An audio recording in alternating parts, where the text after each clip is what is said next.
Hello everybody and welcome to Kerbal Space Program. For some of you this might seem new, for some of you it's a return to old form. I just wanted to quickly talk about this a little bit. So I used to do Kerbal Space Program Let's Plays, I used to do a regular Let's Play, and then I kind of set it aside.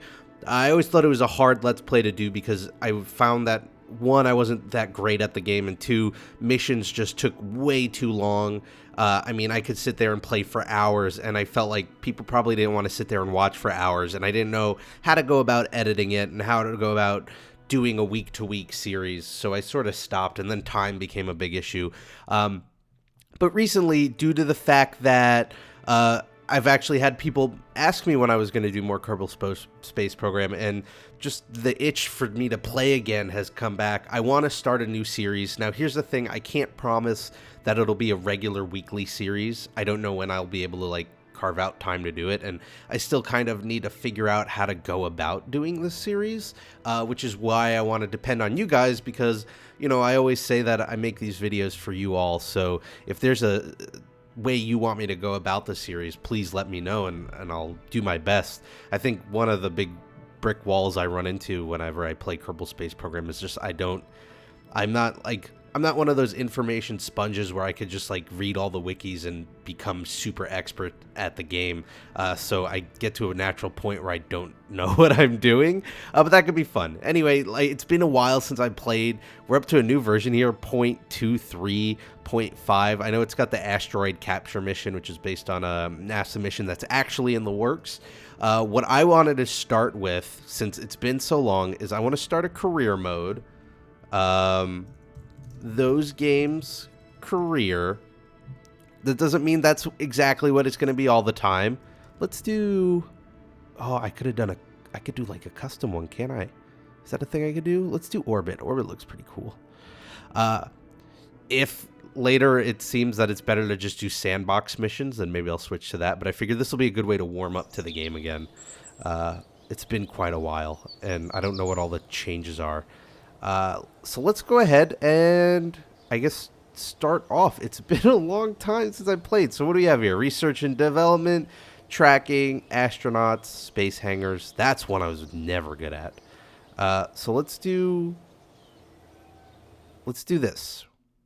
Let's start a basic mission. I did play a little bit of career mode when it first came out, so I kind of understand how that works. But I figure it'd be a good way for me to remember the way flights work and things like that. And if you're new to this show or the channel, then, you know, it might be a good intro to the series for you. So let's do something simple for our first mission. Let's throw a couple of... What can we put on here? We don't have a lot. The concept of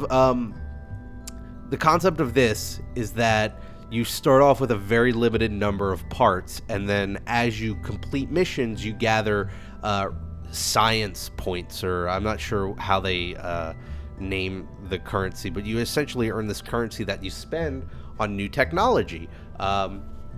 So as you do better, you get to do crazier missions, and it just gets cooler and cooler. So let's make a really super tiny rocket. I think this is the only science tool we have. We have the parachute. I don't want to add more fuel because I don't know if the parachute will hold it. And I don't see a decoupler here. So I think the only way they'll survive... Yeah, let's do something small like this. And we'll call it the Those Games Mark 1. Look at that. The first little baby launch. Let's save it as if it doesn't take 1 second to rebuild that.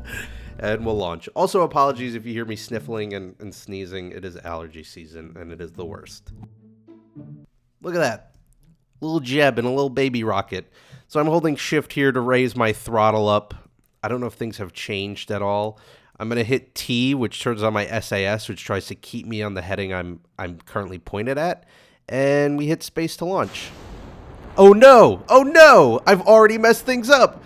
Oh no, cut the engines, cut the engines! Oh man. So... Alright, that exploded. Jeb's alive though, that's cool. Let's go ahead and revert flight to the vehicle assembly. There's a whole section of the game I totally forgot about, which is staging. So if you're unfamiliar with the game, like rockets in real life, you have different stages where different things happen at different times. So for instance, stage 1 here is going to be the rocket. I had them on the same, so when I hit space, the rocket went off and the parachute launched, which not really the way to go about it. So let's give this another shot, huh? I would like to eventually build up to trying the asteroid capture thing mission, but it'll probably take a lot of getting used to the game. So here we go. Now we're launching. We're moving up super fast. Let's see, what can we do? What's this? Let's do a crew report. The shores look inviting and you watch the waves roll around into the coast. So as you can see, I get 3.5 science. So we could keep that data.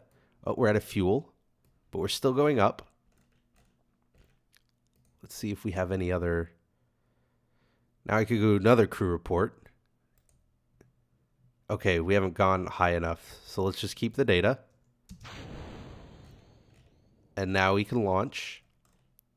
And then we could fall softly to the ground. This is probably the simplest and most boring ever. Now I believe, right click on this antenna and transmit that data without having to. Can I not pick that out here? Oh, here we go. Transmit data. So now, regardless of whether or not I landed, that 3.5 science is now in the bank. The reason why you sometimes don't want to do that is because sometimes you'll get more science points for bringing it back. So I could go to Mars and do a crew report on Mars and I'll get X amount of data. If I transmit it, I'll get less than if I bring it back directly, which kind of makes sense, right? In the scientific community, if I bring home moon rocks, it's probably more valuable to scientists than if I bring home pictures of moon rocks or I upload photos of moon rocks. And it sort of encourages you to try and have return missions, which make it so much more difficult. There you go. And then I would take that science and I could spend it in a skill tree or a technology tree, basically, and then use those parts to do grander missions. Now, what I need is some sort of decoupler, because once I could do that, once I can get it so like this top pod decouples from the rest of the ship, then I could really like try and get in orbit and do flights in space and things like that. So that's what we're going to look into next. I want to say I was partially... I think two things really mainly wanted me to... Ooh, look at that. Yikes. But we're alive. All right. So I think we could go to Space Center now. Oh, I'm throttled up. We need to turn off the throttle. Let's do that. It's done with the X key. Space Center.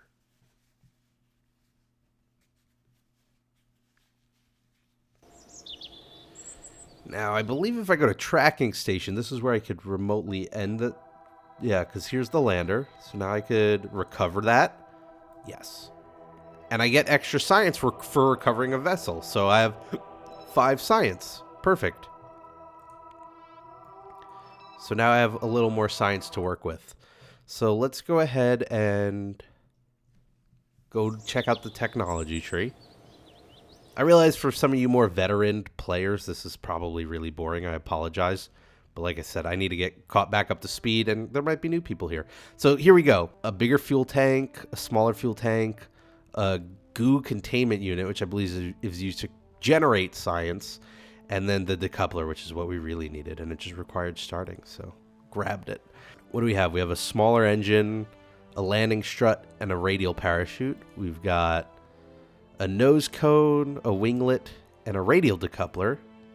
And we have a liquid fuel engine and a solid booster. Ooh, these are all good. For the sake, because we have the decoupler and we could use that one parachute, we don't need the parachute as well. And because we're not going to do a whole lot of orbital or in-space maneuvering, we don't need that. So we could rule these out for now. The radial decouplers would be nice for creating some extra rockets to get us into orbit. Well, at least we know what we're going to get when we get it. So now we can design a new ship with our new parts. We'll use the same pod. Oh, the ship's still here. Whoops. That's nice. Is that new? That they've just keep it there? We could grab this decoupler. And now we could use this fuel tank. In fact, let's throw like 3 on there, right? We'll throw the rocket there. We could just get rid of that. We still have what we need for science, and we could throw onto it the goo containment. Now, I believe this should be here on the launcher because we want to recover this too, so that we have some science with us when we land. Do we have any... Nope, no wings or anything like that, so we're just gonna kind of have to make sure this thing stays straight. Okay, so it's a little different. Call it the Mark II. We'll save it staged so the rocket goes off, then it decouples, and then the parachute.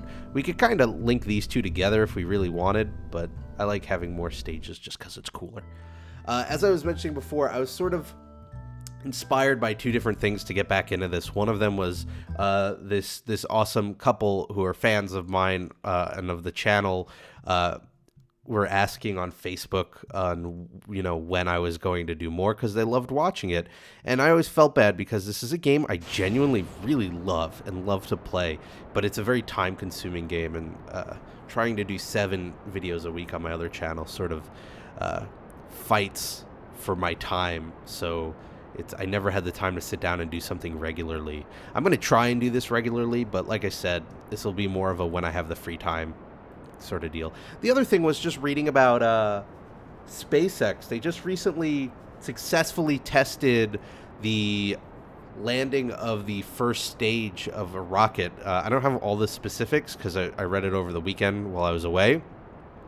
But in general, the idea is, so SpaceX, what they're working towards is they want to have a reusable rocket, because so much of the cost of going to space, aside from fuel, is they have to essentially rebuild everything because they build it to... NASA traditionally has built these pieces to sort of be destroyed, or at least damaged so heavily that it costs a lot to repair.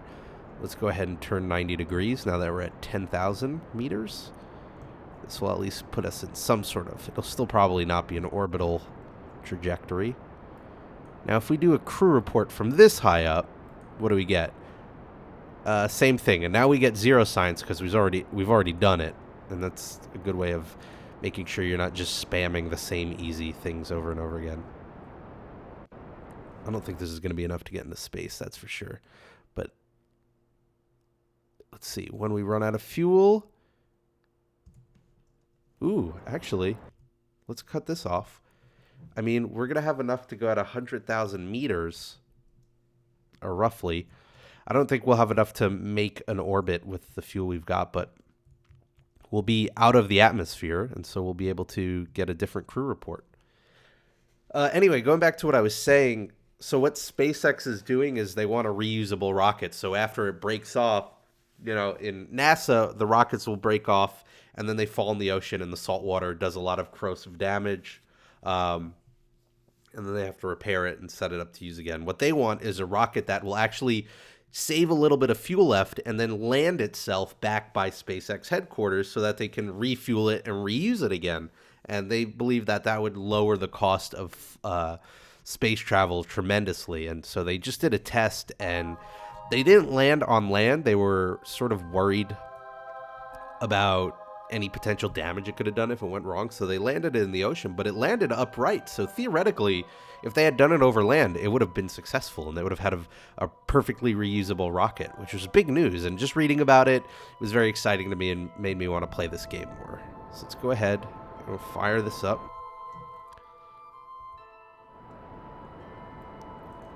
And let's break it off.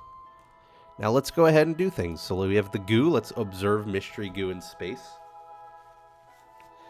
Recovery, 10 science, transmit 3 science. So that's what I was talking about, where you'll get more science for recovering it. So let's keep that data.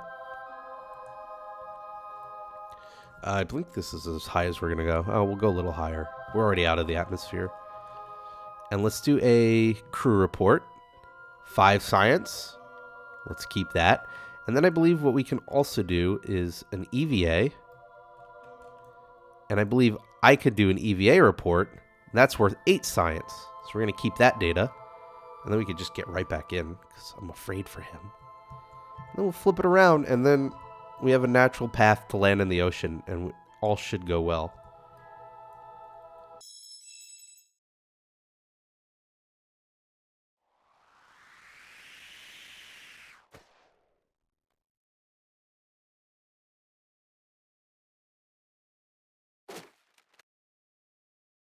And there you have it.